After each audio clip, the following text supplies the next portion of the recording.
Zovem te da se vratiš, tebe što napušten sanjaš svoj izgubljeni glas u ovoj iščezloj zemlji.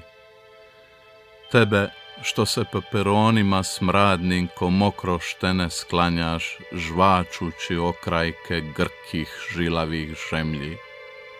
Zovem te danas na Božić, zovem sutra i juče. Ja tvoj umrli otac, tvoj sin i tvoja mati, ja tvoje skrivene čežnje što te potajno muče, ja tvoje suludo srce što se uzdanjem pati. Zovem te iz svoje rake u ovom gluhom predgrađu, iz ove kamene šutnje između 4 zida. Zovem te razbitim zubima, zovem žeđu i glađu, zovem te ponosom mrtvih riječima mračnim od stida.